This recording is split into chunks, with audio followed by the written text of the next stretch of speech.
மனைவியோட அன்பு. புதுசா கல்யாணம் ஆன நந்தினி பால் டம்ளரோட அறைக்குள்ள போயிட்டு இருப்பா. அதே சமயம் மாப்பிள்ள ராகுல் போன்ல பேசிட்டு இருப்பாரு. இதெல்லாம் வேலைக்காகாது. சரி சரி, நான் அப்புறமா உன்கிட்ட பேசுறேன். இல்ல, திரும்பி என்னோட வாழ்க்கையில மறுபடியும் உன்கிட்ட பேச மாட்டேன். இனிமே உனக்கு எனக்கு சுத்தமா சம்பந்தம் கிடையாது. அப்படி சொல்லிட்டு போனை கட் பண்ணிடுவான்.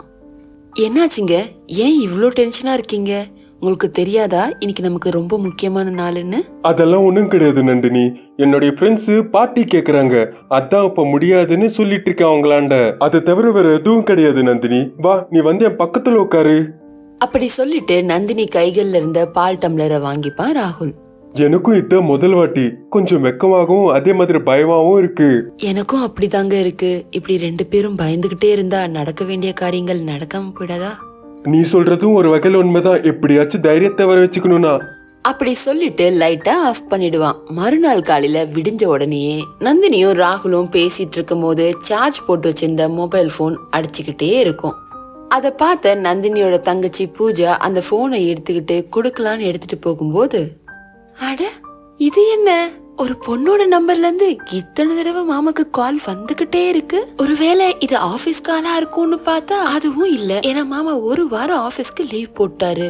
அப்ப போன் ஓபன் பண்ணி பாப்பா. அந்த நம்பர்ல இருந்து நிறைய போட்டோஸ் அவங்களுக்கு வந்திருக்கும். சி, இது என்ன, மாமா ஒரு பொண்ணு கூட இவ்ளோ கேவலமா இருக்க போட்டோஸ்லாம் இருக்கு. அதுவும் அந்த போட்டோஸ்லாம் அந்த பொண்ணே அனுப்பிச்சிருக்கா. அப்படி நினைச்சிட்டு இருக்கும்போது திரும்பியும் அந்த நம்பர்ல இருந்து கால் வரும். உடனே பூஜா ஓரமா போய் அந்த காலை அட்டென்ட் பண்ணுவா. ராகுல், நீ என்ன நினைக்கிறியோ என்னமோ எனக்கு தெரியாது. ஆனா ஒன்ன மாதிரிலாம் என்னால இருக்கவே முடியாது.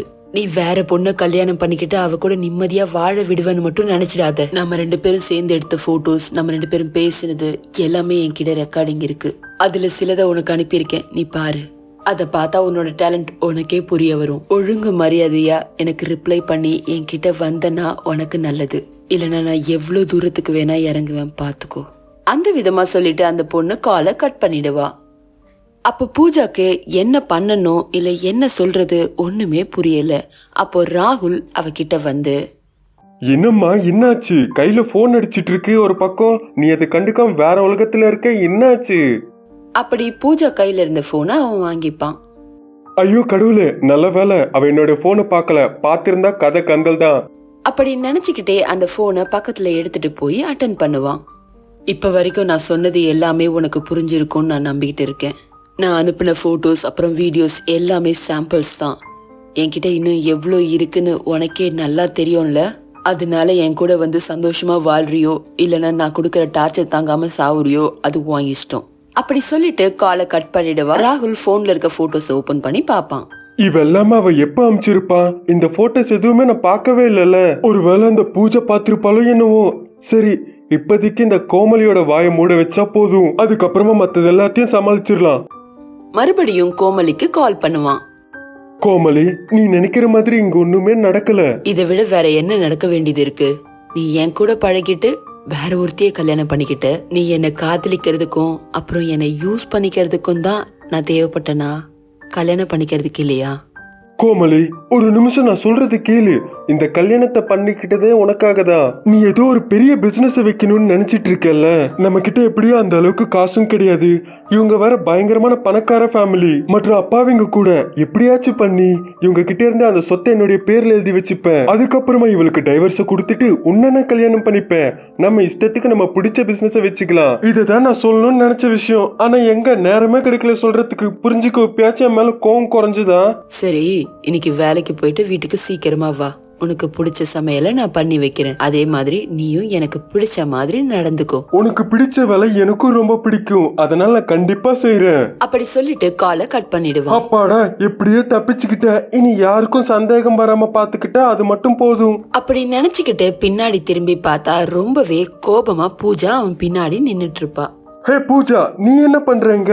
நீ இங்க நின்னு என்ன பண்ணிட்டு இருக்கேன்னு தான் நான் பாத்துட்டு இருக்கேன். கல்யாணம் ஆகி ஒரு நாள் கூட ஆகல, அதுக்குள்ள உனக்கு இன்னொரு பொண்ணு மேல ஆசை போயிடுச்சா? கோமலி வேற யாரும் கிடையாது. இதுக்கு முன்னாடி நான் காதலிச்ச பொண்ணு. அப்படின்னா நீ எங்க அக்காவை ஏமாத்தி கல்யாணம் பண்ணிக்கிட்டியா? நீ ரொம்ப ரொம்ப நல்லவன்னு அவ நினைச்சிட்டு இருக்கா. ஆனா நீ இவ்ளோ கேடு கட்டவன்னு அவளுக்கு சுத்தமா தெரியாது. எனக்கு உன்னை பத்தி இவ்ளோ தெரிஞ்ச பிறகும் நான் சும்மா இருக்க மாட்டேன். உன்னோட நிஜ சொரூபத்தை ஊருக்கே சொல்லுவேன். உன்கிட்ட இருந்து எங்க அக்காவை எப்படியாவது பிரிச்சே தீருவேன். அப்படி சொல்லிட்டு அங்கிருந்து ரொம்ப ஆவேசமா போவா பூஜா. ஒரு வேலைங்க கேட்ட விஷயங்கள் எல்லாம் சொல்லிடுவாளோ என்னமோ. இப்ப நான் என்ன பண்றது? இங்க இருந்து ஓடி போற தவிர வேற வழி கிடையாது. இந்த கல்யாணம் நின்னு போனாலும் ஏதாச்சும் ஆனாலும் பரவாயில்ல, இன்னொரு பொண்டாட்டி கிடைக்கிற வரைக்கும் அந்த பைத்தியக்காரியோட வாழ்ந்துடுறேன். அப்படி நினைச்சுக்கிட்டு அங்கிருந்து ஓடிடுவான் ராகுல். பூஜா நந்தினி கிட்ட எல்லா விஷயத்தையும் சொல்றதுக்காக வருவா. ஆனா நந்தினி போன்ல பேசிட்டு இருந்ததுனால எதுவுமே பேசாம நிப்பா. நான் பாத்துக்கிறேன் விடுங்க, இப்பதாங்க அவ இங்கே வந்தா, இதுக்காக நீங்க எங்க வெளியே போனோம்? நீங்க ஒன்னும் கவலைப்படாதீங்க, அதான் நான் பாத்துக்கிறேன்னு சொல்லிட்டேன்ல, முதல்ல கிளம்பி வீட்டுக்கு வாங்க. இப்போதைக்கு இப்போ வரணும்னா ரொம்ப கஷ்டம், எனக்கு கொஞ்சம் டைம் வேணும், நான் நாளைக்கு வர்றேன், சரியா? அப்படி சொல்லுவான். சரி உங்க இஷ்டம், அந்த விதமா சொல்லிட்டு காலை கட் பண்ணிடுவா. பூஜா, என்கிட்ட ஏதோ சொல்லணும்னு நினைச்சல, உங்க மாமா வேற யாரோ பொண்ணு கூட ரிலேஷன்ஷிப்ல இருக்காருன்னு, அப்புறம் என்னை ஏமாத்தி கல்யாணம் பண்ணிட்டாருன்னு. அதானே? அட என்னக்கா நீ இந்த விஷயத்தெல்லாம் இவ்வளவு சாதாரணமா நீ எடுத்துக்கிட்ட? அதெல்லாம் கேட்கும் போது எனக்கு எவ்வளவு எரிச்சலா இருந்தது தெரியுமா? கொஞ்சம் கூட அசிங்கமா இல்ல இந்த மாதிரிலாம் நீ பேசுறதுக்கு? எவ்வளவு நல்ல வேலையா இருந்தாலும், நீ என்னதான் அழகா இருந்தாலும், எங்க 2 பேருக்கும் கல்யாணம் ஆயிட்ட பிறகு அவர் மேல ஆசைப்படுறது தப்பா தெரியல உனக்கு? நீ ப்ரப்போஸ் பண்ணி அவரை டார்ச்சர் பண்றதால அவர் இங்க இருந்து வெளியே போயிட்டு அங்க இருந்து எனக்கு கால் பண்றாரு. சில மாசத்துக்கு முன்னாடி லவ் ஃபெயிலியர்னு நீ என்கிட்ட வந்து அழுது நிக்கும் போது பாவப்பட்டேன் உன் மேல. ஆனா நீ இப்படிப்பட்டவன்னு எனக்கு சுத்தமா தெரியாது. உன்கிட்ட இருந்து என் புருஷனை காப்பாத்தணுங்கிறதுக்காக இந்த வீட்டை விட்டு வெளியே போய் தனியா வாழ நான் முடிவு பண்ணிட்டேன். இனி ஜென்மத்துக்கும் நீ என் கூட பேசாத. அப்படி கோபமா சொல்லிட்டு போற நந்தினிய பூஜா நிறுத்திடுவா. அக்கா, அவன் உங்களை ஏமாத்திட்டு இருக்கான், அது எனக்கு மட்டும்தான் தெரியும். நான் எப்படியும் அந்த விஷயத்த உன்கிட்ட சொல்லுவேன்னு சொல்லிட்டு அவன் என்ன பத்தி உன்கிட்ட தப்பா சொல்லியிருக்கான். திரும்பி நீ அவன் பேச்ச நம்பி ஏமாந்துராதக்கா. வேணும்னா நீ அவனோட போனை வாங்கி பாரு, அப்பதான் உண்மை என்னன்னு உனக்கு புரியும். நீ முதல்ல எந்த ஒரு பேச்சும் என்கிட்ட பேசாத. அப்படி சொல்லிட்டு கோபமா நந்தினி அங்க இருந்து போயிட்டு இருப்பா. டே ராகுல், இதோட எல்லாம் முடிஞ்சிடுச்சுன்னு நீ நினைச்சனா அது உன்னோட தப்பு கணக்கு. இனிமேதான் உன்னோட நிஜ சொரூபத்தை வெளியே காட்ட போற. எங்க அக்காவோட வாழ்க்கையை கெடுத்ததும் இல்லாம எங்க 2 பேருக்கு இடையில சண்டையை உருவாக்குறியா? இனி விளையாட்டு ஆரம்பிச்சிருச்சு, உன் தலையெழுத்தும் மாறப்போகுது. அந்த விதமா பூஜா யோசிப்பா. டிவியோட அன்பு பார்ட் 2. அக்கா என்னை பத்தி என்ன நினைச்சாலும் என்ன திட்டினாலும் பரவாயில்ல, அந்த ஏமாத்துக்காரன் என் அக்காவை ஏமாத்துறத நான் தடுத்தே தீரணும். இந்த மாதிரியான சூழ்நிலையில எனக்கு எந்த அவமானம் நடந்தாலும் பரவாயில்ல, நான் அதை ஏத்துக்கிறேன். என் அக்காவை எப்படியாவது காப்பாத்தியே தீரணும். அந்த விதமா நினைச்சு வீட்டுக்குள்ள போயிட்டு இருக்கும் போது ராகுல் நந்தினி கிட்ட நின்னு பேசிட்டு இருப்பான். எனக்கு ரொம்பவே தொந்தரவா தோணுச்சு நந்தினி. ஆனா நான் இது உன்கிட்ட சொல்லியிருந்தேன்னா கண்டிப்பா உன் தங்கச்சி மேல கோவப்படுவேன்னு எனக்கு தோணுச்சு. ஆனா கடைசியில பார்த்தா அப்படிதான் நடந்துச்சு. அவ பண்ண வேலைக்கு நான் அவளை கொன்னுடலாம்னு நினைச்சேன். ஆனா நான் கோவப்பட்டதோட நிறுத்திட்டேன்னு நீங்க சந்தோஷப்படுங்க. ஏதோ சின்ன பொண்ணு, தெரிஞ்சும் தெரியாத வயசுனால அப்படி பண்ணிருப்பா. நான் அவளுக்கு எல்லாத்தையும் புரிய வைக்கிறேன். அந்த விதமா ராகுல் பூஜா கிட்ட வந்து அவளை பக்கத்து ரூமுக்கு அழைச்சிட்டு போவான். பாத்தியா, ஒரு சின்ன வார்த்தையில நீ சொல்றது எல்லாமே உண்மையா இருந்தாலும் உண்மை கிடையாதுன்னு சொல்ல வச்சேன். இந்த மாதிரி கேம்ஸ் எல்லாம் முன்னாடி விளையாடாத. எதுக்காகனா நான் அதுல ப்ரோ பிளேயர். ஆனா ஒரு விதத்துல நீ இந்த விதமா பண்ணதே எனக்கு நல்லதா தான் போச்சு. நான் நைட்டு முழுக்க கோமலை கூட நல்லபடியா டைம் ஸ்பெண்ட் பண்ணேன். இனிமேல இருந்து நான் எப்ப கோமலை கூட டைம் ஸ்பெண்ட் பண்ணணும்னு நினைச்சாலும் நான் உன்னுடைய பேரை யூஸ் பண்ணிப்பேன். உனக்கு எந்த ஆட்சேபனையும் இல்லல்ல? அப்படி அவங்க பேசிட்டு இருக்கும் போது அங்க நந்தினி வருவா. அவளுக்கு எந்த ஆட்சேபனையும் இருக்காது. அக்கா, முழுசா கேட்காம எதையும் பேசாத. முதல்ல இங்க என்ன நடக்குதுன்னு உனக்கு ஒண்ணும் தெரியாது. எனக்கு எல்லாம் தெரியும். உன்னோட இன்ஃபாக்சுவேஷன் பத்தியும் தெரியும், உன்னோட மாமாவோட மெச்சூரிட்டி பத்தியும் தெரியும். நீ சொன்னல அவரோட போனை பார்த்தா எல்லா உண்மையும் தெரிய வரும்னு. என்னங்க, உன் போனை கொஞ்சம் கொடுங்க, அவளுக்கு உண்மையை புரிய வைக்கலாம். ஆமா, அக்கா போனை கேக்குறாங்கல்ல, கொடுங்க. அதாவது நந்தினி, எனக்கு ஒரு போன் கால் வரும், அதனால அப்புறமா தரட்டுமா? 2 நிமிஷத்துல முடியும், கொடுங்க. அந்த விதமா சொல்லி போனை அவங்கிட்ட இருந்து வாங்குறா. நல்லா மாட்டிக்கிட்டான். இப்ப எப்படி தப்பிக்கிறான்னு நானும் பாக்குறேன். இப்படி அவ தனக்கு தானே யோசிச்சுட்டு இருக்கும் போது நந்தினி அவனோட போனை வாங்கி ஓபன் பண்ணி பாப்பா. அட என்ன இது, அக்காவோட கண்கள்ல எக்ஸ்பிரஷன் மாறவே இல்ல. போனை ஓபன் பண்ணி பார்த்தா அந்த போன்ல நந்தினியோட போட்டோஸ் மட்டும்தான் இருக்கும். எவ்வளவு அன்புங்க என் மேல உங்களுக்கு. உங்களை மாதிரி புருஷன் கிடைக்க நான் ரொம்ப கொடுத்து வச்சிருக்கணும்.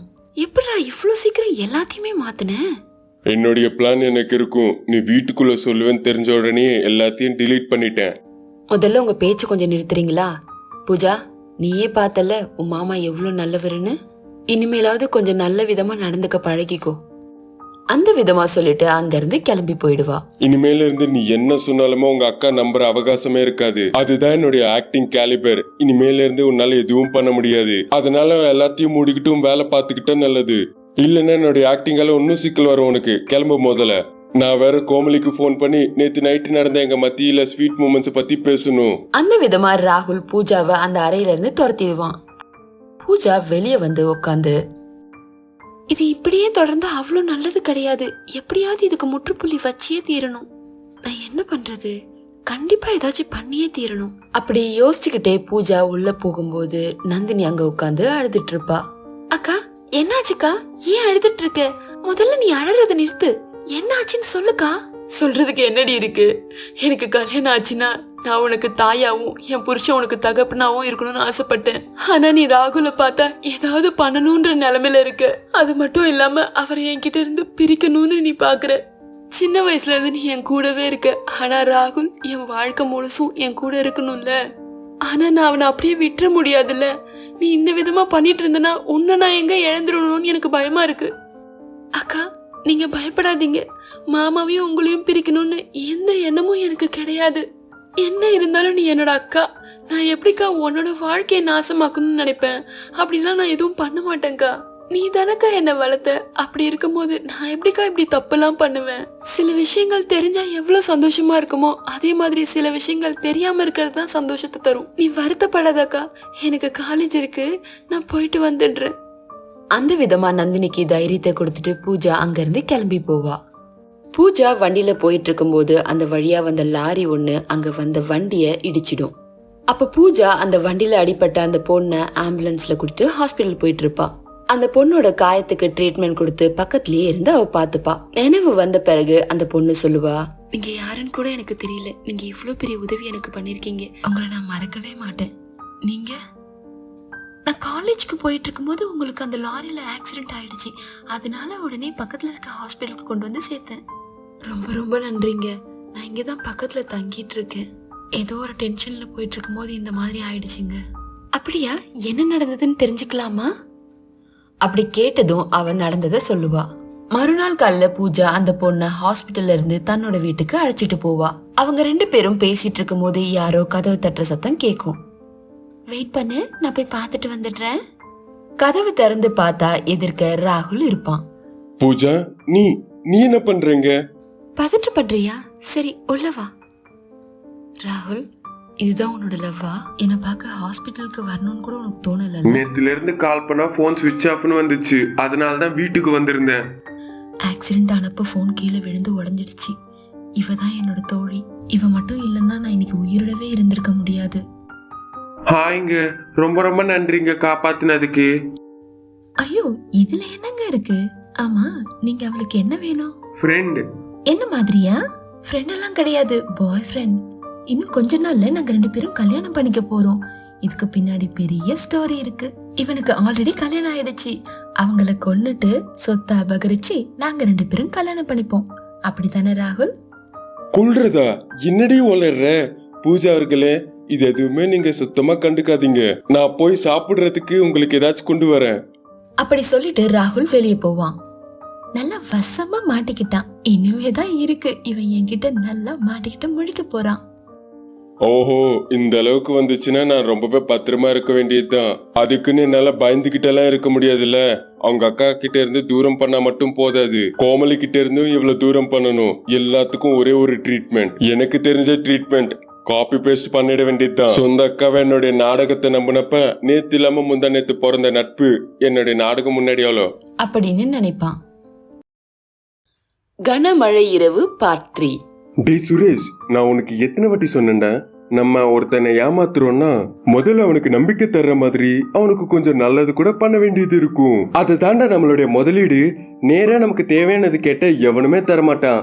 அட, நம்மளுடைய கோரிக்கைகள் ஒன்றும் சிறுசு கிடையாதுல்ல.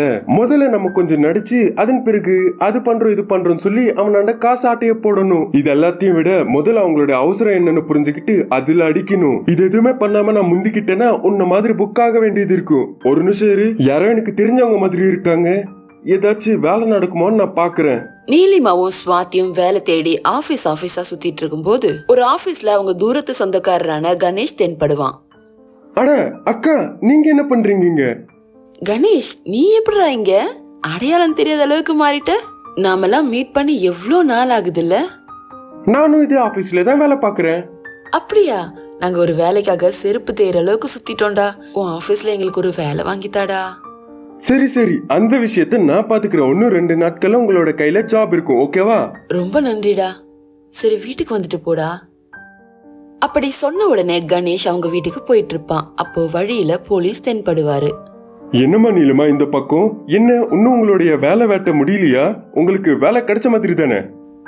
கிடைச்ச மாதிரி தான் சார். இதோ என் தம்பி அவன் ஆபீஸ்ல வேலை வாங்கி தரேன்னு சொன்னான். சந்தோஷம். இனிமையாச்சும் உங்களுடைய கடந்த காலத்தை நினைச்சு வருத்தப்படாம வேலையை செஞ்சு நல்லா வாழுங்க. அந்த விதமா சொல்லிட்டு கிளம்பி போயிடுவான். வீட்டுக்கு போன உடனே கணேஷ் அவங்களோட பாஸ்ட பத்தி கேட்பான். அதுக்கு அந்த அக்கா தங்கச்சி 2 பேரும் அவங்களுக்கு நடந்த அநியாயத்தை பத்தி விவரமா கணேஷ் கிட்ட சொல்லுவாங்க. அப்படின்னா இவங்களுக்கு நடந்த அந்த அநியாயத்தை மறந்து இவங்க திரும்பி வேலை பார்க்கணும்னு நினைக்கிறாங்க. அப்படியெல்லாம் நடந்துட்டா எப்படி? இப்ப நான் உங்களுடைய கடந்த காலத்தை யூஸ் பண்ணி நான் நல்லபடியா இருக்கணும். அதுக்காக நான் ஒரு ஸ்கெட்ச் போடணும்னு நினைக்கிறேன்.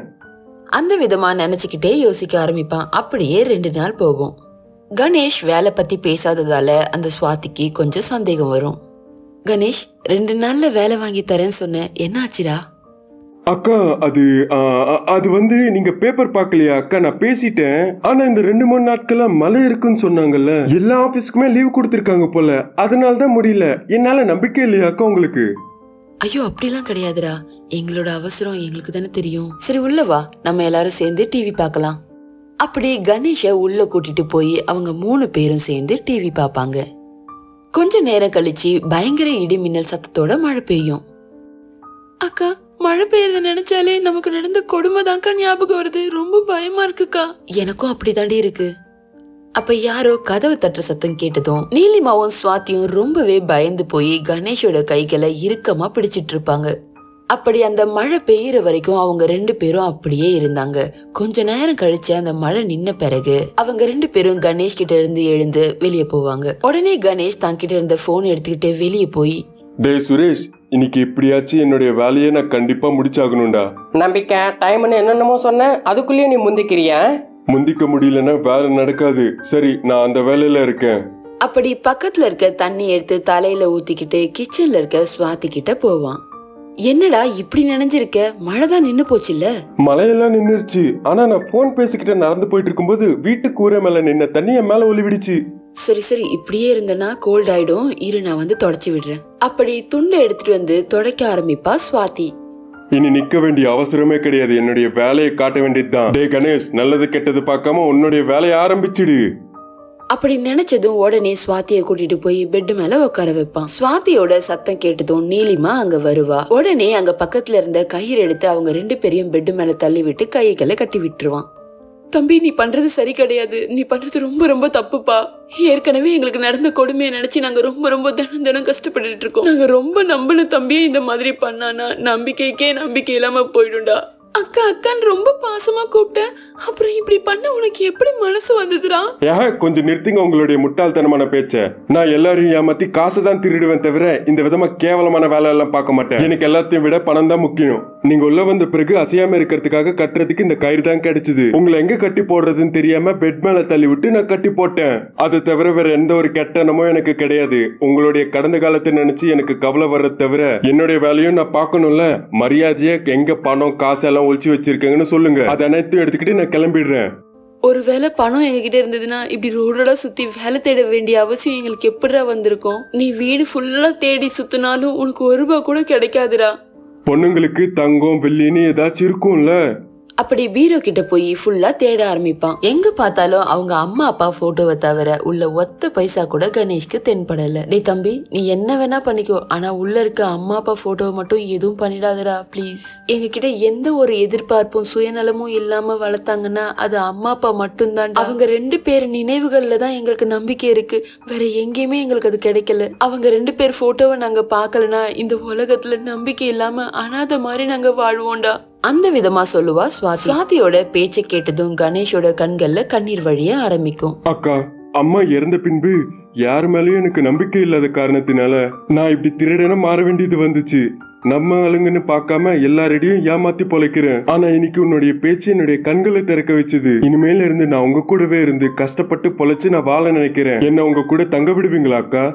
எப்பவுமே நல்லது பண்றவனை விட பண்ண தப்புகள்ல இருந்து திருந்தி வாழணுன்றவன் தான் உண்மையான மனுஷன். நீ ஒரு நல்ல மனுஷனா மாறி இருக்க, அதனால நீ எங்க கூட இருக்கணும்ன்றதை விட நாங்க உங்க கூட இருப்போம். முதல்ல இதை அவுத்து விடு, ரொம்ப கையெல்லாம் வலிக்குது.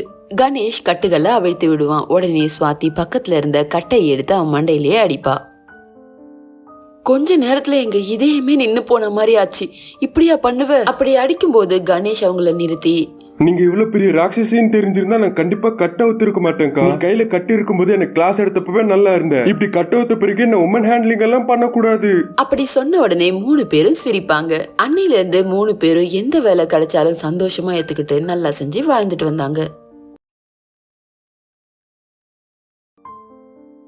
மனைவியின் அன்பு பார்ட் 3. கோமலி, இன்னைக்கு என்னுடைய ஆராட்டத்தை தீக்கிற மாதிரி ஏதாச்சும் பண்ணலாம்ல? கொஞ்ச நேரம் பொறுங்க ராஜா, எல்லாத்துக்கும் நேரம் வரணும்ல. எப்ப பார்த்தாலுமே நேரம் வரணும் சொல்லிக்கிட்டே இருக்கு. அந்த நேரம் எப்பதான் வரும்? என்னுடைய ஆராட்டம் எப்ப குறையும்? எப்ப வேணாலும் தீரலாம். 1 வருஷம் கழிச்சோ, இல்ல 1 மாசம் கழிச்சோ, இல்ல 1 வாரம் கழிச்சோ, இல்ல 1 நிமிஷம் கழிச்சோ, எப்ப வேணா தீரலாம். எப்படியோ அப்பயோ என்னுடைய கோரிக்கை தீந்துதானே ஆகணும். அது எது இப்பயே என்னுடைய கோரிக்கையை தீக்கலாம்ல? கோமலி, இந்த ஒரு வாட்டி என்ன நீ என்கரேஜ் பண்ணலாம்ல? ஒரு வாட்டி உனக்கு கொடுத்து நான் என்கரேஜ் பண்ணனா அடுத்த வாட்டி கொடுக்க சான்ஸே இருக்காது. உன் ஆசைக்கும் ஒரு எல்லை இருக்குல்ல. சொல்ல போனா எபிசோடா இழுத்துக்கிட்டு நீ போயிட்டே இருப்ப. ஒரு சின்ன பிரேக் கொடுக்கணும்னு கூட நீ நினைக்க மாட்ட. அப்படி ஒன்னும் நடக்காது. இந்த ஒரு வாட்டி எனக்கு சான்ஸ் கொடு. அப்படி சொல்லிட்டு கோமலிய ரூம்குள்ள அழைச்சிட்டு போன பிறகு அந்த ரூம் கதவை யாரோ தட்டுற சத்தம் கேட்கும். ராஜாவோட போருக்கு ஆரம்பத்தையே தடுக்க யாரோ வந்துட்டாங்க. சரி, நான் யாருன்னு போய் பார்த்துட்டு வரேன். கதவு கிட்ட போய் பாப்பா. ஹாய் பூஜா, நேத்தே வரேன்னு சொன்ன, ஏன் வரல? வரலான் தான் இருந்தேன், ஆனா காலேஜ்ல கொஞ்சம் வேலை இருந்ததுனால என்னால வர முடியல. உன்னோட ஹெல்த் இப்ப எப்படி இருக்கு?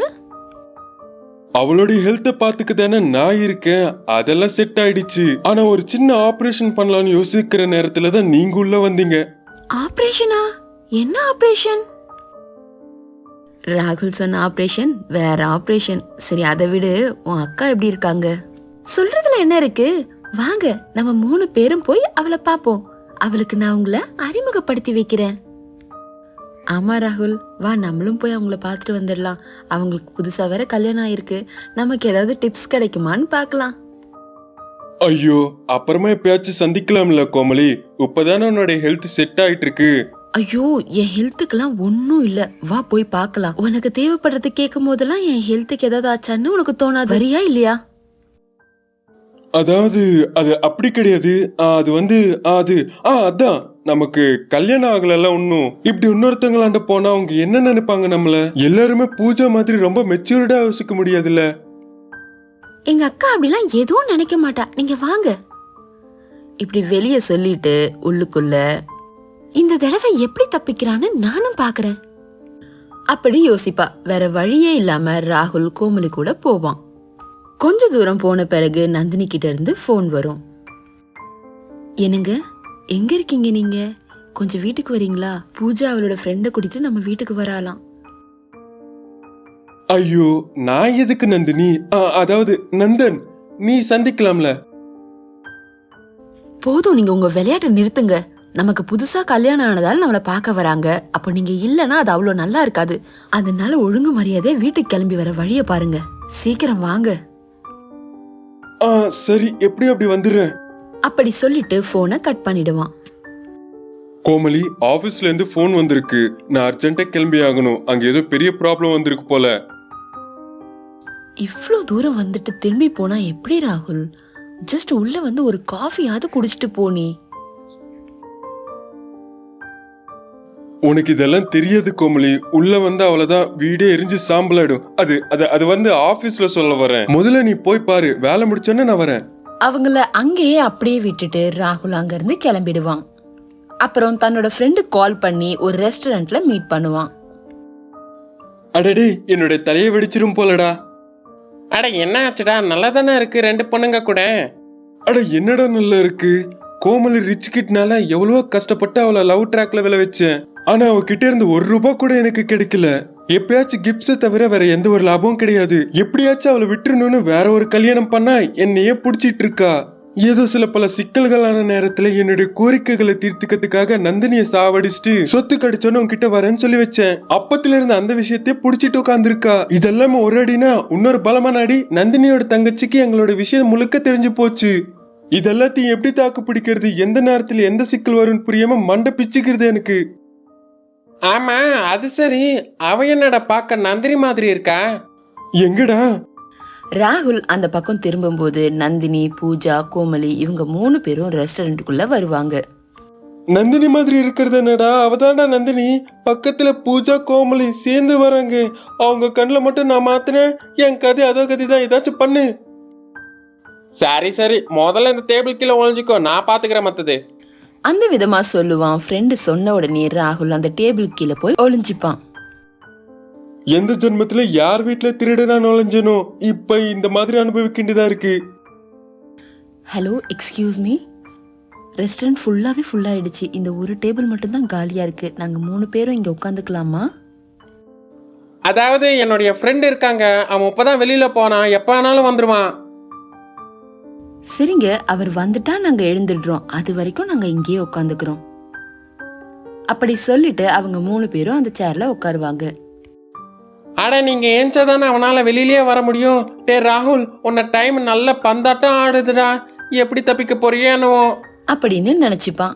எவ்வளவு நேரம் ஆனாலும் அவங்க 3 பேரும் அங்கேயே இருக்கிறதுனால அவங்க கிட்ட இருந்து எப்படியாவது தப்பிக்கணும்னு ராகுல் தன்னோட சட்டையெல்லாம் கிழிச்சுக்கிட்டு முகத்தை ஃபுல்லா அழுக்காக்கிட்டு ஒரு பிச்சைக்கார மாதிரி அந்த டேபிள் கீழ இருந்து வெளியே வருவான். ஹே மேனேஜர், யார் இந்த பிச்சைக்காரனை உள்ள அனுப்புனது? முதல்ல இவனை வெளியே துரத்துங்க. ஐயோ, நான் துரத்தி விடுறேங்க, நீங்க டென்ஷன் ஆகாதீங்க. அப்படி ஓனர் சொல்லும் போது ராகுல் அங்க இருந்து ஓடிடுவான். அட கேடு கெட்டவனே, ரெஸ்டாரண்ட்டுக்கு கூப்பிட்டு உன்னுடைய மொக்க கதையெல்லாம் சொல்லி கடைசியில பில் கட்டாம ஓடி போறேன். உன்ன மாதிரி ஆளுங்களுக்கு என்ன கூப்பிட்டு வச்சு பில் கட்டாம ஓடி போனால இந்த விட பயங்கரமான ப்ராப்ளம் வரும். இதுதான் என் சாபம். அப்படி சொல்லிட்டு பில் கட்ட கிளம்பி போவான். ஏங்க ஏங்க, நீங்க ராகுல் ஃப்ரெண்டு தானே? நான் உங்களை என் கல்யாணத்துல பாத்திருக்கேனே. பாத்தீங்களா? அப்ப கண்டிப்பா பாத்திருப்பீங்க. உங்க ஹஸ்பண்ட் பேரு ராகுலா?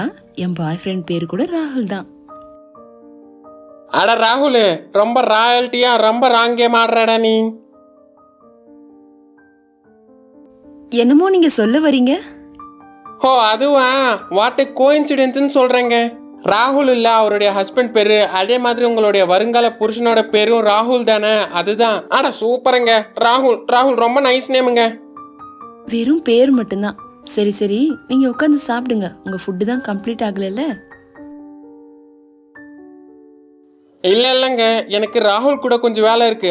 அதான் ஆஃபீஸ்ல வேலை இருக்கு, அதான் கிளம்பணுங்க. அப்படி கிளம்பி போயிடுவான். ஐயோ கடவுளே, இந்த வாட்டி ராகுல் கூப்பிட்டான்னு சத்தியமா போக மாட்டேன். அப்படி போனா என்னுடைய செருப்பால என்னையே அடிச்சுப்பேன். அப்படி வெளியே போன உடனே அங்க பார்த்தா ராகுல் கார் பக்கத்துல உட்காந்து பிச்சை எடுத்துட்டு இருப்பான். இவன் உண்மையாலேயே பிச்சைக்காரன் ஆயிட்டான் போல. அவனுடைய கார் பக்கத்துலயே உட்காந்து பிச்சை எடுத்துட்டு இருக்கான். அடே ராகுல், இந்த மாதிரி கேம்ஸ் விளையாண்டன்னு வச்சுக்கேன், கடைசியில அந்த தட்டு மட்டும்தான் மிஞ்சும். வாடா சீக்கிரமா. கார் கீஸ் உன்கிட்ட வச்சிருந்தா நான் எப்படிடா தனியா போக முடியும்? அப்போ வரைக்கும் இந்த கெட்டப் செட் ஆச்சுன்னு இப்படியே கண்டினியூ பண்ணிக்கிட்டேன். சரி அதை விடு, சீக்கிரமா போய் கார் எடுறா. அப்படி ஃப்ரெண்டு கிட்ட கத்துவான். அடடடா, நீ தேவையில்லாம மனுஷனா பிறந்துட்டடா. நீ மட்டும் குள்ள நிறையா பிறந்தான்னு வச்சுக்கேன், உன்னுடைய அறிவுக்கு நீ காட்டுக்கே ராஜா இருக்கலாம் தெரியுமா? சரி சரி போதுண்டா, உன்னுடைய விளையாட்டு நிறுத்திக்கோ. சீக்கிரம் கார் அடி, கிளம்பணும். அந்த விதமா சொல்லுவான். மனைவியின் அன்பு பார்ட் 4. நந்தினி, நீயும் இந்த முகூர்த்தங்கள் மற்றும் ராகு கேத்து நேரங்கள் இது அனைத்தும் பார்த்து நேரத்தை வீணெடுப்பியா? பெரியவங்க அவங்க முட்டாள்தனத்துக்காக இந்த மாதிரி எல்லாம் பார்ப்பாங்க. நம்ம படிச்சிருக்கோம்ல, நம்மளும் இதெல்லாம் பார்க்கணுமா? இந்த முகூர்த்தத்தை எல்லாம் பார்க்காம நம்ம வேலையை நம்ம பண்ணணும், நல்லது தானே? கல்யாணமாகி இத்தனை நாள் ஆனாலும் எந்த ஒரு முத்தமும் சந்தோஷமும் இல்லைன்னா எப்படி இருக்கும் தெரியுமா? அப்பதான் பூஜா முன்னாடி திரும்பி, என்னது எதிரில யார் இருக்கான்னு தெரியாத அளவுக்கு உங்க கண் பார்வை என்ன முத்திடுச்சா? அட, எப்பவுமே இதுதான் உன் உலகமா? வேற எதுவுமே உனக்கு கிடையாதா? ஆமா, இந்த வேலை பத்தி மட்டுமே யோசிச்சுட்டு இருக்கியே, உனக்கு போரே அடிக்காதா? ஆமா, குடுக்கற முகூர்த்தத்தை தப்புன்னு சொல்ற உனக்கு எப்படி போர்லாம் அடிக்கும்? ராகுல்ன்ற பேர்லயே ராகு இருக்கான். நீ இப்படிப்பட்ட ஆளு நீ அக்காக்கு மட்டும் தெரிஞ்சதுன்னு வச்சுக்கோ. ஏன் போட்டிருக்க செருப்பு மட்டும் இல்லாம கடையில இருக்க செருப்பு எல்லாம் தேயிற அளவுக்கு ஒன்னு அடிப்பா. உன்ன மாதிரி ஆளுங்க எல்லாம் என் அக்கா வீட்டுல வச்சிருக்கானா சத்தியமா அவளுக்கு எல்லாம் கையெடுத்து கும்பிடணும். என்னடி பேசிட்டு இருக்கீங்க ரெண்டு பேரும்? கையெடுத்து கும்பிடுறத பத்தி எல்லாம் பேசிட்டு இருக்கீங்க? அதான் அக்கா கேக்குறாங்கல்ல மாமா, சொல்லுங்க சொல்லுங்க சொல்லுங்க. நம்மளுடைய தமிழ் மொழி ரொம்பவே அருமையான மொழி. ஒரு வார்த்தைக்கு 2 அர்த்தங்கள் இருக்கும். நீ அதை பத்தி சொல்லும் போது என்னுடைய கற்பனையில அது வேற ஒண்ணு குறிக்குது. சரி, எனக்கு வேலை இருக்கு, நான் கிளம்புறேன். அந்த விதமா சொல்லிட்டு ராகுல் நைஸா அங்க இருந்து வெளியே போயிடுவான். ராகுல் ரொம்ப பிஸியா இருக்கான் போல. இத்தனை வேலைகளையும் அவன் ஒரு ஆளா எப்படி சமாளிக்கிறான்னு தெரியல. என்கிட்ட சொல்லுங்க, நான் கொஞ்சம் உதவி பண்றேன்னு சொன்னா ரொம்ப பதட்டப்படுறான் அவன். நான் சந்தோஷமா இருக்கணும்னு சொல்லிட்டு அவன் ஒருத்தனே எல்லா கஷ்டத்தையும் அனுபவிக்கிறான். ஐயோ அக்கா, உனக்கு இப்படியா தோணுது? ஒருவேளை அவரோட வேலைய பத்தி உனக்கு தெரிஞ்சதுன்னா அவரோட முதுகெலும்பு தேயிற அளவுக்கு நீ அடிப்பேன்னு நினைப்பாரு. உன் மாமா என்ன வெயிட் தூக்குற வேலையா பாக்குறாரு? அக்கா, நான் சொல்றது உனக்கு புரியலையா? இல்ல அது கூட புரிய முடியாத அளவுக்கு நீ ரொம்ப அப்பாவியான்னு எனக்கு புரியலக்கா. சரி சரி, நான் பாத்துக்கிறேன்க்கா, நீ போய் சமையல் வேலைய பாரு. அப்படி 2 பேரும் சேர்ந்து சமையல் அறைக்கு போவாங்க. கொஞ்ச நேரம் கழிச்சு பூஜா வெளியே வந்து யோசிப்பா. நிதானமா யோசிச்சு சரி பண்றதுல சரிப்பட்டே வராதுன்னு நினைக்கிறேன். என் மூளைக்கு வேலை கொடுக்க வேண்டிய டைம் வந்துருச்சு. அக்கா என்ன ஒரு அம்மா மாதிரி பார்த்து பார்த்து சின்ன வயசுல இருந்து இவ்வளவு தூரம் என்ன வளர்த்திருக்கா. எனக்கு தாயா இருந்த என்னோட அக்காவுக்கு இந்த மாதிரி துரோகம் நடக்கிறது என்னால பார்த்துட்டு சும்மா இருக்க முடியல. ஏதாவது ஒண்ணு பண்ணியே ஆகணும். என்ன பண்றது என்ன பண்றது? அப்படி பூஜா தனக்கு தானே பேசிட்டு இருக்கும் போது நந்தினி அங்க வருவா. ஏய், என்னடி ஆச்சு? தனியா பேசிட்டு இருக்க? எதை பத்தி யோசிச்சுட்டு இருக்க? என்ன பத்தியா யோசிச்சுட்டு இருக்க? ஐயோ அக்கா, அதெல்லாம் ஒண்ணும் இல்ல. உன்ன பத்தியா? உன்ன பத்தி யோசிக்கிறதுக்கு என்னக்கா இருக்கு? அதெல்லாம் ஒண்ணும் இல்லக்கா. அப்ப மாமா பத்தியா? ஐயோ, மாமா பத்தி நான் ஏன்க்கா யோசிக்க வேண்டியது இருக்கு? அவரை பத்தி யோசிக்கதான் நீ இருக்கே. நான் என்ன பத்தி தான்க்கா யோசிச்சுட்டு இருக்கேன். போதும் பூஜா, போதும். இது வரைக்கும் நீ பண்ணது எல்லாம் போதும். திருத்தத்தை கொண்டு வரணும்னு நீ நினைக்கிற, ஆனா அதனால ஒரு பிரயோஜனமும் இல்ல. நான் என்ன பண்ணேன்க்கா? நீ என்ன சொல்றன்னு எனக்கு சுத்தமா ஒண்ணுமே புரியலக்கா. என்னக்கா? அதான் நான் போதும் சொல்றேன்ல. உங்க மாமா பண்ற செல்மிஷங்கள், உங்க மாமா வேற ஒரு பொண்ணோட வாழ்க்கை நடத்துறது, இது எல்லாம் பத்தி தான் சொல்றேன். அவர்கிட்ட எந்த ஒரு மாற்றமும் வராது. பூஜா, நீ இவ்ளோ கஷ்டப்படுறது சுத்த வேஸ்ட். இதெல்லாம் உனக்கு எப்படிக்கா தெரியும்? அவருக்குள்ள மாற்றம் வராது நீ எப்படி சொல்ற? நம்ம முயற்சி பண்ணி பார்க்கலாம். அப்புறம் எந்த மாற்றமும் வரலன்னா அப்ப நீ எடுக்கிற முடிவை நீ எடு. இங்க பாரு பூஜா, நம்ம வாழ்க்கையில புருஷன் எவ்வளோ நல்லவனோ கெட்டவனோ குடிகாரனோ எப்படி இருந்தாலும் வாழ்க்கையை நடத்த வேண்டிய கட்டாயத்துக்குள்ள நம்ம இருக்கோம். அப்படியும் நம்ம அவன் வேண்டாம் சொல்லிட்டு விவாகரத்து பண்ணோம்னா நம்ம மேலதான் தப்பு, அவன் மேல தப்பே இல்லாத மாதிரி பேசுவாங்க. இந்த மாதிரி இந்த சொசைட்டில வாழ்றதை விட அவன் கூட அட்ஜஸ்ட் பண்ணி வாழ்றதுல என்ன தப்பு?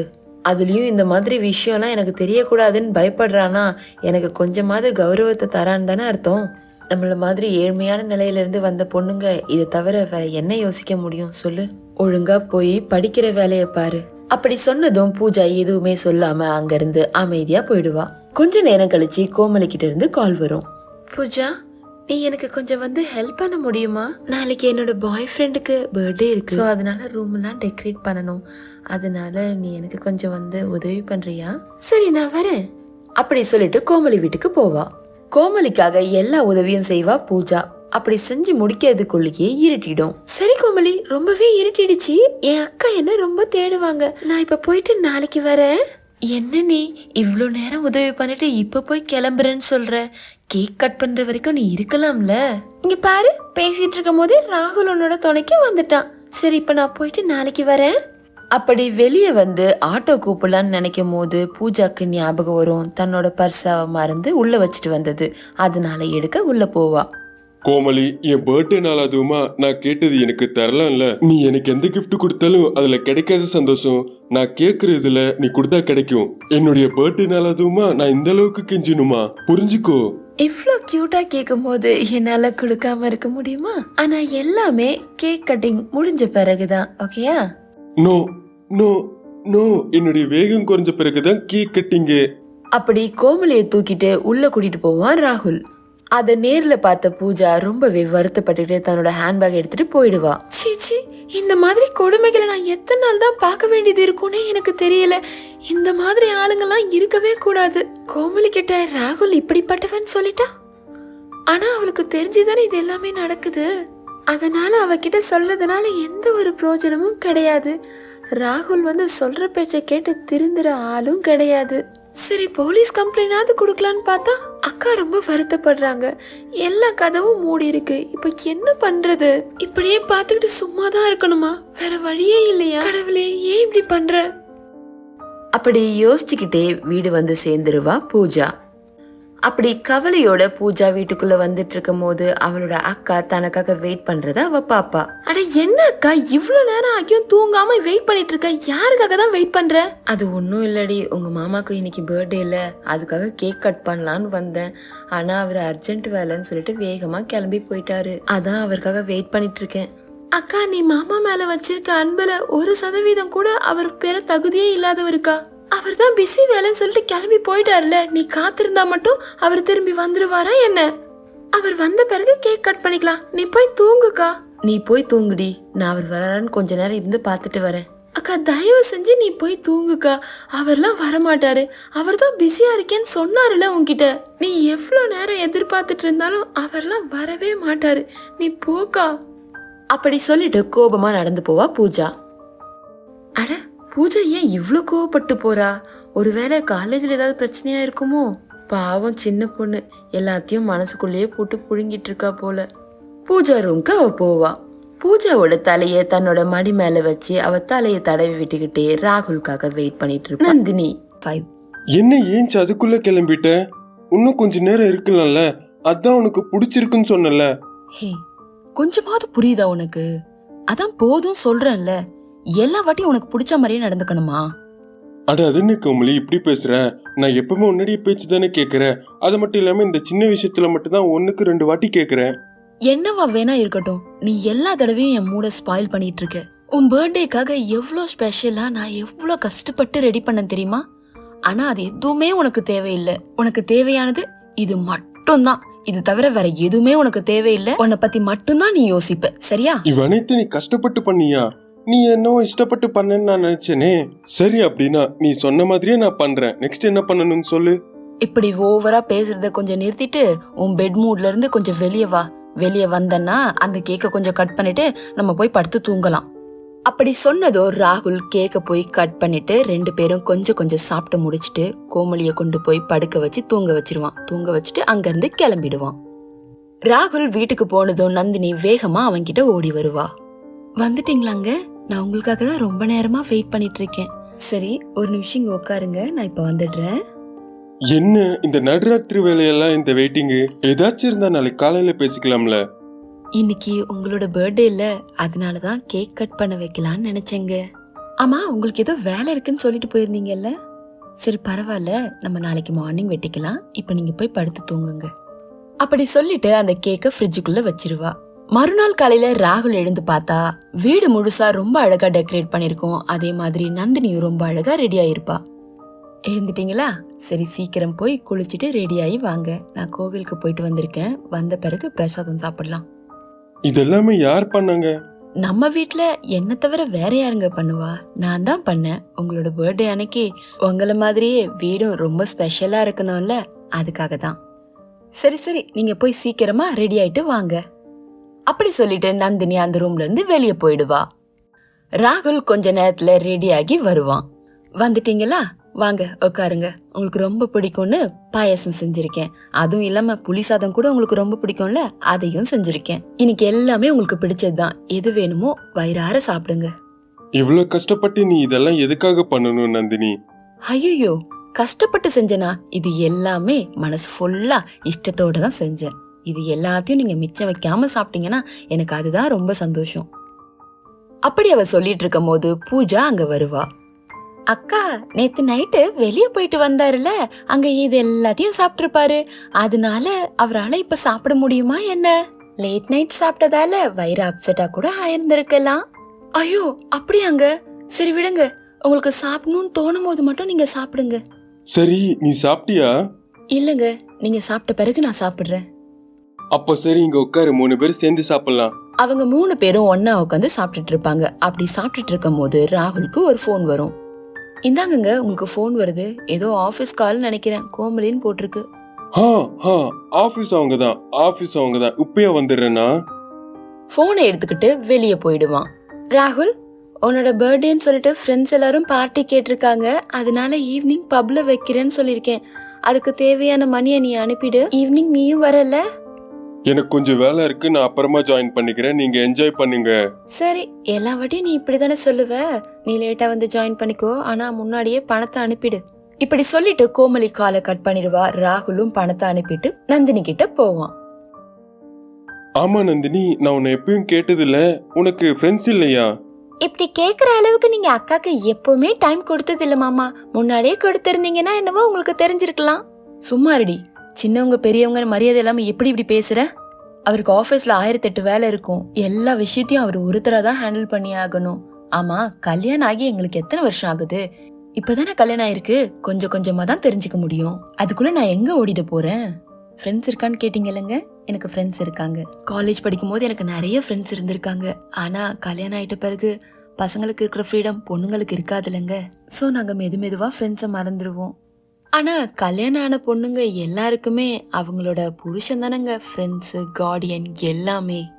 அதுவும் புருஷன் தான் பக்கத்துல இருந்தா வேற என்னங்க தேவைப்படும் பொண்ணுக்கு? சரி நல்லா சாப்பிடுங்க. இன்னும் கொஞ்சம் புளி சாதம் வைக்கட்டா உங்களுக்கு? நல்லா வைக்கா.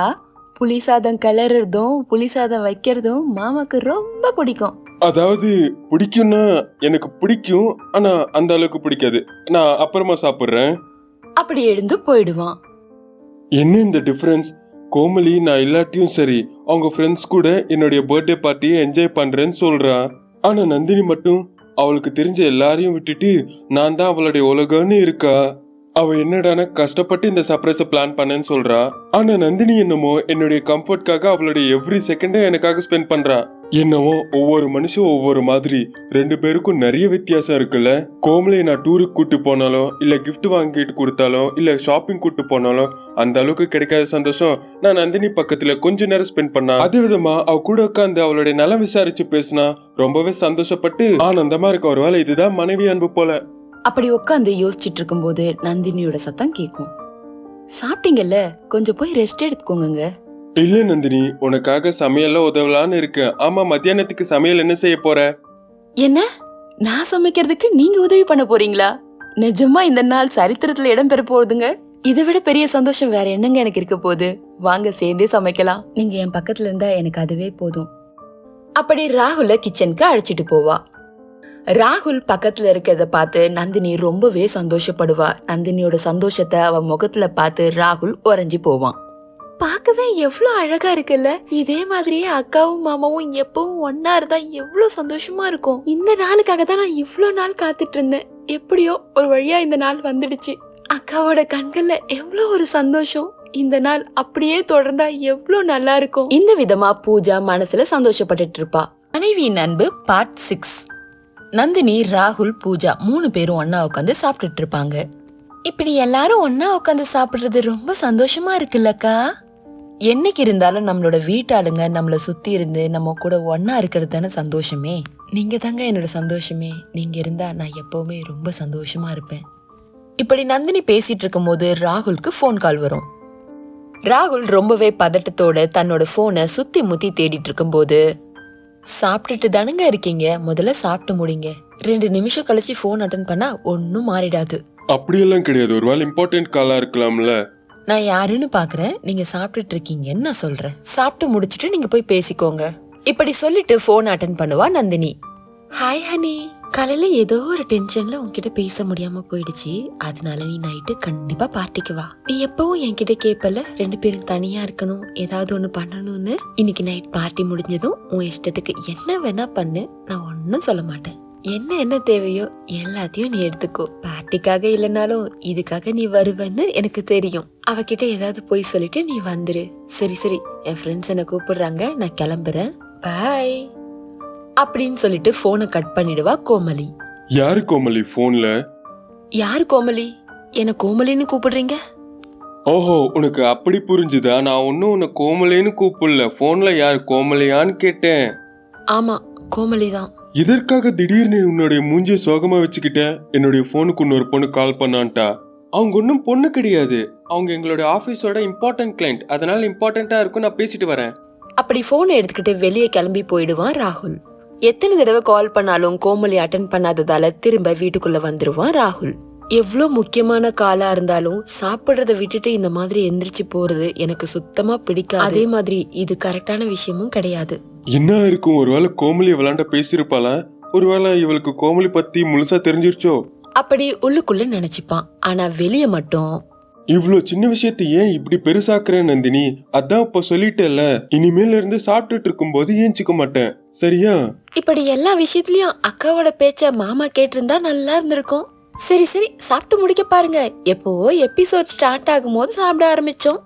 அந்த விதமா சொல்லுவா பூஜா. அப்புறம் நந்தினி அங்கிருந்து எழுந்து போய் கைகளை கழுவிட்டு அவளோட அறைக்குள்ள போய் உட்காருவா.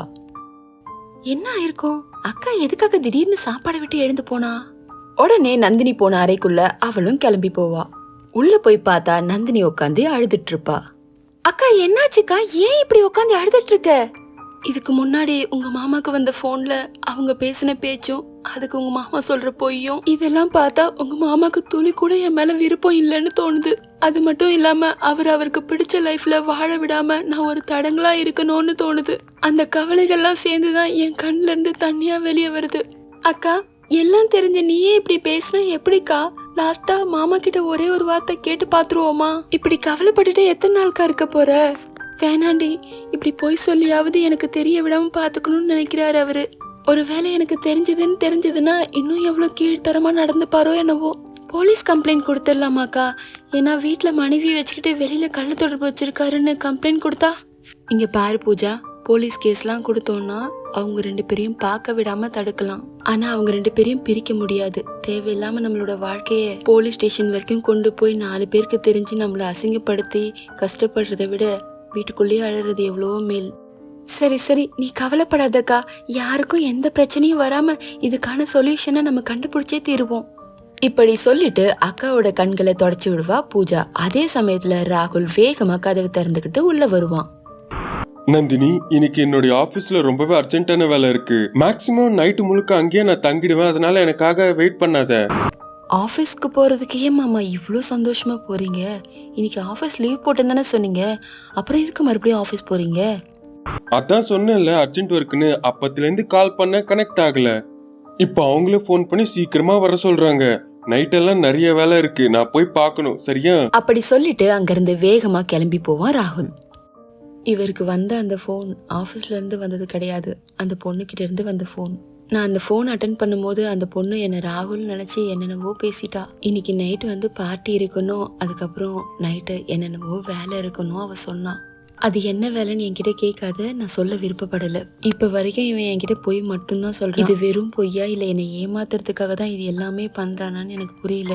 இது பொய்ன்னு நான் என்னை சமாதானப்படுத்திக்கிட்டேன்னா என்னையே நான் ஏமாத்திக்கிற மாதிரி ஆயிடுது. அவன் என்னை ஏமாத்துறான்னா அதை நினைச்சு என்னால அவன் கூட வாழவும் முடியாது. இது 2த்துல எது உண்மைன்னு எனக்கே புரியல. அப்படி கவலைப்படுவா நந்தினி. பூஜா அவளை சமாதானப்படுத்திட்டு இருக்கும் போது திடீர்னு மயங்கி விழுந்துடுவா நந்தினி. அக்கா அக்கா, என்னாச்சுக்கா? எழுந்திருக்கா, எழுந்துரு. எவ்வளவு கூட்டம் நந்தினி எழுந்துக்காததால அவளை ஹாஸ்பிட்டலுக்கு ஆட்டோல கூட்டிட்டு போவா. ஐயோ, இவளுக்கு சந்தேகம் வந்துருச்சு போல, அதனாலதான் கால் அடிக்கிறா. உடனடியாக என்னுடைய மொபைலை ஸ்விட்ச் ஆஃப் பண்ணிடணும். அப்படியே கோமலியோட மொபைலையும் ஸ்விட்ச் ஆஃப் பண்ணி. அட என்ன, மாமா போனே எடுக்க மாட்டாரு. எப்படியும் அவர் கோமலி கிட்ட தானே போயிருப்பாரு. கோமலிக்கு கால் பண்ணா சரியாயிடும். பூஜா கோமலிக்கு கால் பண்ணலான்னு இருக்கும்போது டாக்டர் அங்க வருவாரு. அப்ப பூஜா கால் பண்றதை நிறுத்திட்டு டாக்டர் கிட்ட போய் பேச ஆரம்பிப்பா. என்னம்மா, என்னாச்சு உங்களுக்கு? தெரியல டாக்டர், திடீர்னு மயக்க போட்டு விழுந்துட்டாங்க. அவளுக்கு என்ன ஆச்சுன்னு கொஞ்சம் சொல்லுங்க டாக்டர். சரி, நான் பாத்துக்கிறேன். நீங்க கொஞ்சம் வெளியில போய் நில்லுங்க. டெஸ்ட் எல்லாம் பண்ணிட்டு என்ன ஆச்சுன்னு நான் சொல்றேன். அந்த விதமா சொல்லிட்டு டாக்டர் பூஜாவை வெளியே அனுப்பி விடுவாரு. வெளியே போன பூஜா கோமலிக்கு போன் பண்ணுவா. ஆனா அதுக்குள்ள ராகுல் அவளுடைய போனையும் சுவிட்ச் ஆஃப் பண்ணிடுவான். பூஜா, இப்ப எப்படி திரும்பி கால் அடிப்பேன் நானும் பாக்குறேன். இன்னைக்கு நைட்டு முழுக்க கோமலையோட நான் சேர்ந்து இருப்பேன். இதுக்கு யாருமே தடையா வரக்கூடாது. இன்னைக்கான இரவுக்கு நான் தான் ராஜா, என்னோட கோமலி தான் ராணி. அதனால ராஜா ராணி நடுவுல எந்த ஒரு கேடு கட்டவனும் வரக்கூடாது. அப்படி நினைச்சுக்கிட்டே ராகுல் கோமலி கிட்ட போவான். ராகுல், நீ வந்துட்டியா? இப்பதான் உன்னை பத்தி என் ஃப்ரெண்ட்ஸ் கிட்ட நான் சொன்னேன். அவங்க எல்லாரும் நமக்கு ஏதோ சர்ப்ரைஸ் பிளான் பண்ணிருக்காங்க. கொஞ்ச நேரம் கழிச்சு நம்மள அவங்க அங்க வர சொன்னாங்க. அப்படியா? அதுக்கு எப்படியோ கொஞ்சம் நேரம் ஆகும் போலயே. அதனால இதுக்குள்ள நம்ம 2 பேரும் சேர்ந்து ஏதாச்சும் பிளான் பண்ணலாமா? நம்ம பிளான் பண்றதுக்கு என்ன இருக்கு? ஆல்ரெடி நம்மளோட ஃப்ரெண்ட்ஸ் தான் பிளான் பண்ணிருக்காங்களே. அவங்க நமக்காக பண்றது, ஆனா நான் பேசுறது நம்ம 2 பேருக்கு சம்பந்தப்பட்டது. வெறும் நம்ம 2 பேருக்கு மட்டும்தான் சம்பந்தப்பட்டது. இதுக்குள்ள வேற யாருமே இருக்க மாட்டாங்க. எப்ப பார்த்தாலும் உனக்கு இதே வேலைதான். பார்ட்டி முடிச்ச பிறகுதான் எல்லாமேன்னு நான் உனக்கு ஏற்கனவே சொன்னேன்ல, அப்புறம் ஏன் அவசரம்? எனக்கு சொன்னியா? எனக்கு எப்ப சொல்லிருப்பா இவ? அப்படி அந்த யோசனையிலே மூழ்கிடுவான் ராகுல். அதுக்குள்ள போன் வந்ததால கோமலி ராகுல அங்கிருந்து கூட்டிட்டு போயிடுவா. 7 பெட்ரூம்ல இருந்து வெளியே வர பாக்குற கோமலிய திரும்ப உள்ள இழுப்பான் ராகுல். உங்களுக்கு கொஞ்சம் கூட அன்பு கருணை எதுவுமே இல்லல்ல. இப்ப வரைக்கும் நான் எவ்வளவு கதறுன்னு கதறினாலும் உன்னோட சந்தோஷம் தீர்ற வரைக்கும் நீ பண்ணிட்ட. இப்ப ஏன் மறுபடியும் என்ன பிடிச்சி இழுக்கிற? அட ஆமா, எப்பவுமே இந்த விஷயத்துல எனக்கு மட்டும்தான் கோரிக்கை, உனக்கு எந்த ஒரு விருப்பமும் இல்ல.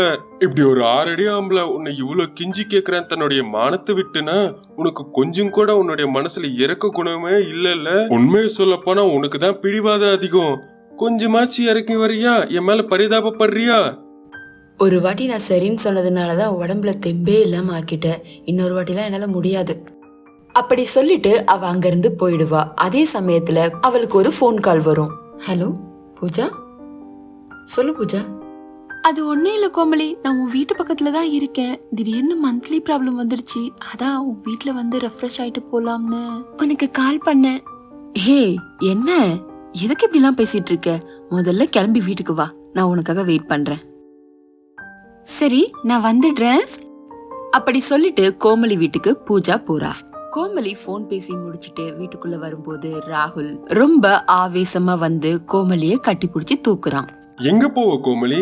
என்கிட்ட இருந்து தப்பிச்சு போற அளவுக்கு தைரியம் இருக்கா உனக்கு? கொஞ்சம் அக்கம் பக்கம் பார்க்க மாட்டியா? பூஜா வந்திருக்கா, உன் சேட்டையெல்லாம் அப்புறம் வச்சுக்கோ. அப்படி சொன்ன உடனே ராகுல் கோமலிய உடனே இறக்கி விடுவான். அப்போ பூஜா அவங்க கிட்ட எதுவுமே பேசாம தன்னுடைய வேலைய முடிச்சிட்டு சீக்கிரமா கிளம்பி போக பாப்பா. அட என்ன பூஜா நீ உடனே கிளம்பி போற? ஒரு காஃபியாவது குடிச்சிட்டு போலாம்ல. இருந்து குடிச்சிட்டு போ. நீங்க தான் ஏதோ வேலை பார்த்துட்டு இருக்கீங்கல்ல, அத பாருங்க. அதுவும் இல்லாம வீட்டுல அக்கா தனியா இருப்பா, அவளை நான் தான் பாத்துக்கணும். அது மட்டும் இல்லாம என் அக்கா வீட்டுக்காரு மாமா வந்து அவளை பாத்துக்கவே மாட்டாரு, அவளை நான் தான் பாத்துக்கணும். சரி அவளையும் தொந்தரவு படுத்துற, அவளுக்கு தான் வேலை இருக்குன்னு சொன்னால கிளம்பட்டும். அப்படி சொன்னதும் பூஜா கிளம்பிடுவா. எப்ப பார்த்தாலும் உனக்கு இதே எண்ணம் தானா? பெட்ரூமை தவிர வேற எங்கேயாவது என்ன மனுஷியா மதிச்சிருக்கியா? இதே நான் வேற யார்கிட்டயாவது பேசினா உன்கிட்ட கண்டிப்பா சொல்லியே ஆகணும். ஒருவேளை நான் ஃப்ரெண்ட்ஸ் கூட வெளியே போனேன்னா அவங்களுக்கு கால் பண்ணி தொல்லை பண்ணுவேன் நான் எப்ப வருவேன்னு. இன்னுமே நீ எதுக்காக இவ்ளோ இன்செக்யூரிட்டியா ஃபீல் பண்றேன்னு எனக்கு புரியவே இல்லை. இப்ப கூட பூஜாவை வேகமா அனுப்பி வைக்கிற. இப்படியெல்லாம் நீ பண்றது எனக்கு ரொம்ப எரிச்சலா வருது. இப்படி கோமலியும் ராகுலும் சண்டை போட்டுப்பாங்க. இவங்க 2 பேரோட சத்தம் கேட்டாலும் பூஜா அதை கண்டுக்காம அங்க இருந்து கிளம்பி போயிடுவா. நடந்து போயிட்டு இருக்க வழியில நந்தினி கிட்ட இருந்து பூஜாக்கு போன் வரும். அக்கா, நான் இன்னும் 1/2 மணி நேரத்துல வீட்டுக்கு வந்துருவேன்க்கா, வெயிட் பண்ணு. பூஜா, என்னால சுத்தமா முடியல. நான் ஒரு டிசிஷன் எடுத்துட்டேன். என்னால இதை தாங்கிக்க முடியல. டிசிஷன் தப்புனாலும் கரெக்ட்னாலும் நான் ஒரு டிசிஷன் எடுத்துட்டேன். இதுக்கு மேல என்னால ஒண்ணுமே பண்ண முடியாது. இனிமே நடக்கிற எல்லாமே அந்த கடவுள் விட்ட வழிதான். இனிமே ஒரு நாள் கூட அந்த ராட்சசன் கூட என்னால வாழவே முடியாது. அக்கா, நீ அந்த மாதிரி எந்த டிசிஷனும் எடுக்காதக்கா. அதான் நான் பாத்துக்கிறேன்னு சொல்றேன்ல. உன்னால என்ன பண்ண முடியும் சொல்லு பார்க்கலாம்? அந்த வீட்டுக்கு போய் நீ பார்ட்டி பண்றது தவிர்த்து உன்னால வேற எதுவுமே பண்ண முடியாது. எனக்கு தெரிஞ்சு உன்னால எதுவுமே பண்ண முடியாது. அதனாலதான் என்னோட சைட்ல இருந்து நான் முயற்சி பண்ணி பார்த்தேன். ஆனா என்னாலயும் இப்ப முடியல. இந்த சமயத்துல ஒரு போலீஸ் வந்து பூஜாவை அரெஸ்ட் பண்ணுவாரு. உன் மேல ஸ்டேஷன்ல கம்ப்ளைண்ட் வந்தது இருக்கு, முதல்ல போலீஸ் ஸ்டேஷன் வா. ஆமா, என் மேல என்ன கம்ப்ளைண்ட்? என்ன கம்ப்ளைண்ட் வந்திருக்கு சார்? அது அனைத்துமே முதல்ல நம்ம ஸ்டேஷனுக்குள்ள போய் நிம்மதியா டீ குடிச்சுக்கிட்டே பேசிக்கலாம். ஆனா சார், என் மேல யாரு கம்ப்ளைண்ட் பண்ணாங்கன்னு தெரியாது, என்ன கம்ப்ளைண்ட்னு தெரியாது. அது மட்டும் இல்லாம என்ன வீட்ல இருந்து அரெஸ்ட் பண்ணாம நான் போற வழியில இருந்து அரெஸ்ட் பண்றீங்க சார். உண்மையிலே நீங்க போலீஸ் தானா? இது உன்னுடைய வீடு கிடையாதா? உன்னுடைய பேரு? என்னோட பேரு பூஜா சார். என்னோட காலேஜ் பக்கத்துல இருக்க என்னோட ஃப்ரெண்டு வீட்டுக்கு தான் நான் வீட்டுக்கு போயிட்டு இருக்கேன் சார். சாரிம்மா, நாங்க வந்தது கோமலிக்காக. கோமலியோட வீட்டு அட்ரஸ் இதுதான் தெரிஞ்சது எங்களுக்கு. நீ வேற இந்த வீட்ல இருந்து வெளியில வரியா? அப்ப நாங்க திடீர்னு நீ தான் கோமலின்னு நினைச்சு உன்கிட்ட இப்படி நடந்துகிட்டோம், மன்னிச்சிரு. அப்படி சொல்லிட்டு உள்ள போய் பூஜா கண் எதிரிலேயே கோமலியை பிடிச்சி இழுத்துட்டு வருவாரு. இங்க என்ன நடக்குதுன்னு எனக்கு சுத்தமா புரியல பூஜா. இங்க என்ன நடக்குதுன்னு எனக்கு சுத்தமா புரியல பூஜா. ஏதாவது கேள்வி கேட்டா போலீஸ் ஸ்டேஷன்ல உட்காந்து காஃபி குடிச்சுக்கிட்டே பதில் சொல்றேன்னு சொல்றாங்க. எனக்கு ரொம்ப பயமா இருக்கு பூஜா. அப்படி பூஜா கிட்ட பேசிட்டு இருக்கும் போது அந்த போலீஸ் அவளை இழுத்துட்டு போயிடுவாங்க. பூஜா, இப்படிதான் நீங்க பண்ணுவீங்களா? என் மேல கோபத்துல கோமலி மேல இப்படி ஒரு பொய்யனை கேஸ போட்டு அவளை போலீஸ் ஸ்டேஷன் வரைக்கும் இழுத்துட்டு வர்றது கேவலமான வேலை. இப்படி ஒரு கேவலமான வேலை பார்க்கும்போது நீங்களும் ஒரு பொம்பளைங்கன்னு மறந்துட்டீங்களா? இப்பவே நான் போலீஸ் ஸ்டேஷன் போய் அவன் மேல பொய்யான கேஸ் வேணும்ட்டே போட்டாங்கன்னு சொல்லி அவங்க மேலே திரும்பி ரிவர்ஸ் கேஸ் போடுவேன். அப்படி சொல்லிட்டு ரொம்ப கோபத்தோட அங்கிருந்து போயிடுவான் ராகுல். என்னது, இதெல்லாம் அக்கா பண்ண வேலையா? அவங்க என்கிட்ட போன்ல பேசின விதத்தை வச்சு எனக்கு அப்படித்தான் தோணுது. ஒருவேளை இதெல்லாம் அக்கா தான் பண்ணானா? ஒரு பொண்ணை போலீஸ் ஸ்டேஷனுக்கு அனுப்புற அளவுக்கு எப்படி அவங்களுக்கு தோணுச்சு? அப்படி யோசிச்சுக்கிட்டே ரொம்ப ஆவேசத்தோட வீட்டுக்கு போறா. திடீர்னு அவளுக்கு போன் கால் வரவே அங்க ஒரு இடத்துல நின்னு அந்த போனை பாப்பா. அட, என்னது இது? என்னைக்கும் இல்லாம இன்னைக்கு திடீர்னு பக்கத்து வீட்டு பங்கஜெல்லாம் எனக்கு போன் பண்ணிருக்கா. அப்படி நினைச்சுக்கிட்டே அந்த போனை அட்டன் பண்ணுவா. அம்மா பூஜா, நீ எங்க இருந்தாலும் உடனே பக்கத்துல இருக்க ஹாஸ்பிட்டலுக்கு வந்துருமா. உன் அக்காவை இங்கதான் நாங்க அட்மிட் பண்ணி வச்சிருக்கோம். டாக்டர் வேற ரொம்ப எமர்ஜென்சின்னு சொல்றாங்க, சீக்கிரம் வாமா. என்ன எமர்ஜென்சியா? என்னாச்சு என் அக்காக்கு? சொல்லுங்க ப்ளீஸ். உன் அக்கா எங்க இருந்து விஷத்தை கொண்டு வந்தான்னு தெரியல. விஷத்தை எடுத்து அவ குடிச்சிட்டு இருக்கா. அப்ப கூட எனக்கு தெரிஞ்சிருக்காது. என் வீட்டுல கரண்ட் போனதால உன் வீட்டுல வந்து சீரியல் பார்க்கலான்னு வந்தேன். வந்து பார்த்த உடனே என்ன பண்றதுன்னு தெரியாம பக்கத்து வீட்டு லக்ஷ்மியோட பக்கத்துல இருக்க ஹாஸ்பிட்டல்ல கூட்டு வந்து சேர்த்திருக்கம்மா. சீக்கிரமா ஹாஸ்பிட்டலுக்கு வந்துருமா, எங்களுக்கு ரொம்ப பயமா இருக்கு. சீக்கிரம் வந்துடுறேன். அப்படி சொல்லிட்டு போனை கட் பண்ணிடுவா. அட, என்ன இது? எனக்கு ஒண்ணுமே புரியலையே. அக்கா கோமலி மேல கேஸ் கொடுத்துட்ட பிறகும் எதுக்கு இப்படி பண்ணிக்கிட்டா? ஒருவேளை ராகுல் ஏதாவது சொல்லிடுவாருன்னு சொல்லி இந்த மாதிரி பண்ணிக்கிட்டாலோ? அக்கா எந்த பிரச்சனைனாலும் எதிர்த்து நின்று போராடுறவளாச்சே. ஆனா இந்த ராகுல் விஷயத்துல மட்டும் ஏன் இப்படி பண்ணா? எனக்கு ஒன்னும் புரியலையே. ஒருவேளை அக்கா கோமலி மேல கம்ப்ளைண்ட் கொடுக்கலனா அக்கா எடுத்த முடிவு இதுதானா? அவங்க இந்த உலகத்தை விட்டு போறதுதான் அவங்க எடுத்த கடைசி முடிவா? இல்ல, எனக்கு எதுவுமே புரியல. முதல்ல போய் அக்காவை பார்த்தாதான் இங்க என்ன நடந்ததுன்றது எனக்கு புரிய வரும். அப்படி நினைச்சுக்கிட்டே ரொம்ப வேகமா அந்த ஹாஸ்பிட்டலுக்கு போவா பூஜா. பூஜா ஹாஸ்பிட்டலுக்கு வந்ததும் பங்கஜம் அவகிட்ட வீட்டுல நடந்த எல்லா விஷயத்தையும் ரொம்ப விளக்கமா விவரிப்பா. அப்போ அங்க டாக்டர் வந்து, பூஜானா நீங்க தானா? உங்க அக்காவோட உடல்ல இருந்து அந்த பாய்சன் நாங்க வெளியில எடுக்கிறோம். சொல்ல போனா கொஞ்சம் சீரியஸாவே இருக்கு. ஒரு 5-6 hours முடியற வரைக்கும் எங்களால எதுவும் சொல்ல முடியாது. உண்மை சொல்ல போனா அந்த பாய்சன் அவங்களுடைய உடம்பை எந்த அளவுக்கு பாதிச்சிருக்குன்னு எங்களால கணிக்க முடியல. இதெல்லாம் சொல்லிட்டு டாக்டர் அங்க இருந்து கிளம்பி போயிடுவாரு. இதெல்லாம் கேட்ட பூஜாவுக்கு ஒண்ணுமே புரியாது. அப்போ பக்கத்துல இருந்த பங்கஜம் அவகிட்ட வந்து, பூஜா, இந்த விஷயத்தெல்லாம் உன் மாமா கிட்ட சொல்லிட்டியா? அவர் கொஞ்சம் வந்தாருன்னா இவளுக்கு கொஞ்சம் தைரியமா இருக்கும். அக்காவோட இந்த நிலைமைக்கு காரணமே அவன் தானே. உன்கிட்ட சொன்னா நீ என்ன பண்ணுவியோ என்னன்னு தெரியலையே. இப்படி மனசுக்குள்ள நினைச்சுக்கிட்ட பூஜா அவங்க கிட்ட வந்து, ஆமா, நான் சொல்லணும் தான் நினைச்சேன். ஆனா மாமா வேற ஒரு வேலை விஷயமா வெளியூருக்கு போயிருக்காரு. அதனால நான் இப்ப சொன்னேன்னா அவர் ரொம்ப டென்ஷன் ஆயிடுவாரு. அதனால கொஞ்சம் எல்லாம் சரியாயிட்ட பிறகு அவர்கிட்ட சொல்லலான்னு இருக்கேன். ஆமா, நீ சொல்றது சரிதான். உன் அக்காவுக்கு சரியாவது வரைக்கும் நம்ம இப்படி பாத்துட்டு இருக்கிறத தவிர வேற என்ன நம்மளால பண்ண முடியும்? வா, நம்ம அந்த சேர்ல போய் உக்காருவோம். அப்படி சொல்லிட்டு 2 பேரும் அந்த சேர்ல போய் உட்காருவாங்க.